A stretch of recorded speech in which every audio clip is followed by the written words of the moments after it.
Yo, you guys, this is Blacklist of the Abyss, and you're watching our review from Naruto chapter 691. Alright, and I'm not gonna lie, when I first started reading this chapter, I was actually kind of bored, and I just didn't really care that much. Some of those Kages talking, Hagoromo talking, Kurama and Naruto, the comment, I just didn't really care that much. I was kind of bored, but it did get a little better, though. I saw Kakashi and Obito, and I was thinking, oh boy, here we go. Here we go, more of this. But it actually wasn't that bad, though. Recently, everyone's been of the opinion that people have just forgotten about all the bad things that Obito's done, and that they've just completely forgiven him. But they're seeing proof that they haven't. Obito himself acknowledged that, like, yeah, I screwed up. I did a bunch of crappy stuff. And Kakashi's like, at least you did this, you know, like Kakashi's not like saying, yeah, you're right, you suck, but he's also not letting him off the hook, and he's just like trying to end things on a good note, and just, yeah, I like the way that Kishi did that. He's like, yeah, well, I'm just glad that we could end everything as friends and not as enemies, you know, at least I got that, you know, so he's not letting him off the hook, but he's not like saying screw you. Like, so I like the way that Kishi did that. Then we got Madara's final moments with Hashirama. Anyway, Madara, essentially what happens here is that Madara admits that he was wrong. Okay, however, this isn't like, you know, your typical talking jutsu that makes you roll your eyes, because there were no emotions involved here. There was no. He didn't go into his ideals and stuff. We didn't talk about that. He was just using simple facts. And he said, you know, at the end of the day, my dream is ended now, but yours is still going. So that must mean that I was wrong. You know. So he's not really admitting that his ideology was wrong. He's just saying that, like, at the end of the day, my dream is ending now, but yours is still going. So I guess that means you did something right. You know. So I like the way that Kishi did that. Then I also like how he added in Sasuke at that panel there. So it means that, like, Sasuke is probably going to pick up the Uchiha Will of Fire from Madara and kind of try and keep things going. How exactly he's going to do that, I don't know. Because, like I said last week, I think what's going to happen is that everyone's going to forgive Sasuke for all the crap he's done in the past. Because at the end of the day, the world was saved thanks to him. Twice, because him and Itachi got rid of Edo Tensei. And then he came back and helped Naruto defeat Kaguya. Alright, so, well, to be fair, Sasuke didn't really do much against Kabuto. Most of that was Itachi. But, you know, you have that scene where Madara is getting sent back before he uses Edo Tensei on himself. And Unoki, the Tsuchikage, is saying, like, oh, man, whoever was responsible for this, they're a hero, you know. So everyone was talking about, like, oh man, these guys are going to use that as an excuse to redeem Sasuke and bring him back to the Leaf. But in reality, now they have an even better reason. But anyway, thinking Sasuke's going to pick up that Uchiha Will of Fire from Madara. He's already shown himself to have different beliefs than Naruto does in terms of the way things should be done. So those two will probably end up having some type of battle over the title of Hokage so that we can actually get their fight in. Tsunade, I'm assuming Tsunade will just step down and say, like, well, I mean, look what happened here. I'm supposed to be the protector of the Leaf and all of that, but I was stuck in a cocoon. Meanwhile, these two were the ones, well, these four were the ones saving everyone. So I guess that our time is really over now. I should probably just step down and leave things to the younger generation. So I'm assuming she's going to do something like that. Then, I don't know, Obito said he wanted Kakashi to be the 6th Hokage, and then Naruto and either Naruto or Sasuke would end up becoming the 7th Hokage in that case, but I don't know about that, because this dude Kakashi lost his Sharingan, and I don't know. Does he still have the 1,000 jutsu that he copied? Because the Sharingan isn't like a freaking like flash drive where you can just store techniques on there, you know? What the Sharingan does is let you see the hand signs more clearly and essentially master them. See the way the chakra's flowing and stuff like that through the chakra network.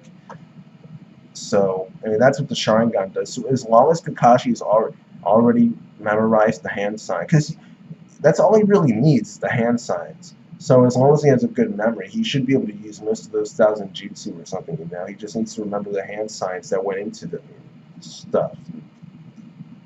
Yeah. He just has to remember the hand signs. I need to remember the hand signs because I was just doing random stuff over here. Like I was like trying to do things that look like hand signs, but I don't know. Is this a hand sign? This is similar to what Shikamaru does, I think. I don't even know. I don't even, or just, I don't know. Screw it. Forget about it. All right. Where was I? Oh yeah, who's the next Hokage? Um, I don't know. I don't know where Kishi's gonna go. Because he could make it Kakashi, or he could just skip right to the point where Naruto and Sasuke are fighting over it. Um, Even then, it doesn't really make much sense for them to have a physical fight over who becomes Hokage next. Like, unless those stupid elders and feudal order, like, well, I can't really decide. So how about we just make the stronger one the Hokage? How about that? And then they just have the two of them fight. Like I could see that happening because the feudal war and those elders are stupid. They don't know anything about what's going on. These dudes trusted freaking Danzo. Okay, like I'm sorry if you trust Danzo, and I'm sorry. There's something wrong with you. This dude will stab you in the back like that if he needs to. Like whatever. I mean, now I'm just theorizing stuff. Let me just get back to the rest of the chapter because it's not over yet. All right. The rest of the chapter is Minato and Naruto.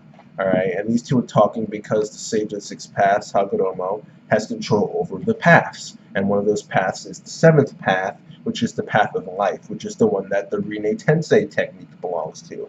All right, so if this guy controls life, then it only makes sense. Now that I've actually thought about it for a little bit, it actually makes sense for him to be able to bring back the Kages and then send them back. It also makes sense for him to be able to unbind the souls of the Hokages from their Edo Tensei bodies and send them back that way. It does make sense because he has control over the path of life. So he's doing that. And I don't understand why he felt the need to send them back like so quickly. Like this kid's trying to have a conversation with his father, and Hagoromo's like, "Hurry it up! You've got like 10 seconds left. Say whatever you need to say." And I don't understand why he couldn't have just waited like another minute or so and say, you know, whatever, not a big deal. Just say whatever. Just say your goodbyes, and once you're done, I'll send them back. And no, he said like, "Nah, I'm sending them back at freaking like 3:15, 47 seconds. Like that's exactly what I'm sending them back. And if you don't like it, then too bad." Like this dude like threw down the gauntlet. He was like, "No, no, I'm doing things my way."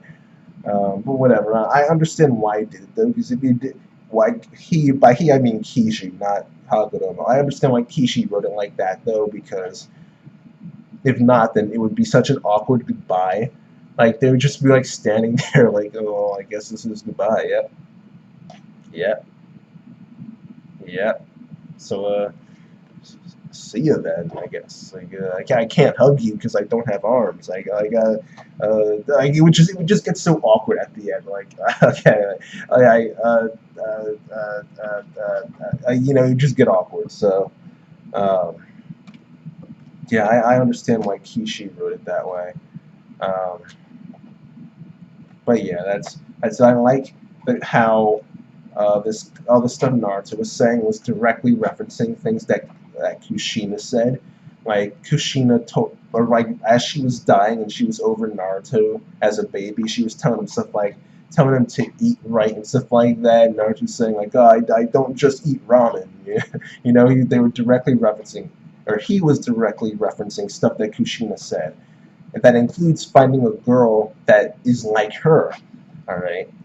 And if you recall, when Minato first showed up, and he saw Sakura and the way that Sakura reacted or acted with Naruto when she was around him, Minato said that Sakura reminded him of Kushina. So for all you Narusaku fans out there, it's looking like Sakura might end up being the girl in the end. She might win over Hinata, which, I Sakura is the one that said, "I'm willing to do whatever it takes to make sure that uh, you accomplish your dream and that your dream ends up becoming a reality." So I she at this point she has developed to a point where she does deserve him, but it doesn't change the fact that she was never really given a chance to prove her resolve like Hinata was in Pain's Invasion when she literally was ready to die for Naruto and almost did. She hasn't really been given that opportunity to prove her resolve. And at the same time, Hinata has never hated Naruto and has never treated him like crap, but Sakura has. So, it's harder to argue for Sakura. But at the same time, Hinata, while Naruto was being treated like crap by people, Hinata did nothing about it. She just sat there and watched, which you could argue is just as bad as being one of the people treating Naruto like crap, because you're just letting it happen. But in the end, that's still not nearly as bad as Sakura actually being one of the people to treat him like crap. But at the end of the day, that just goes to show you how much Sakura has grown to the point where she used to hate Naruto and treat him like crap, but now she respects him and admires him and actually does like him to the point where she's willing to make sacrifices in order to ensure that his dreams become reality. So again, she's never been given an opportunity to show her resolve, but she has said it, so that counts for something. So I don't know. You can argue either way over who deserves Naruto, but anyway, it's looking like it's going to be Sakura. That's the point. It's looking like it's going to be Sakura. So yeah, but that's that for the chapter. And overall, there was some boredom in the beginning, but there were some nice scenes in here. So I'll say it was a cool chapter. Okay, there was nothing inherently bad about this. Nothing objectively bad. So I'll give it a 7 out of 10. I thought it was a cool chapter. I thought it was a nice chapter with some real nice moments. So yeah, I'll give it a 7 out of 10, and that's that. Rate, comment, subscribe, and I'll see you guys next time.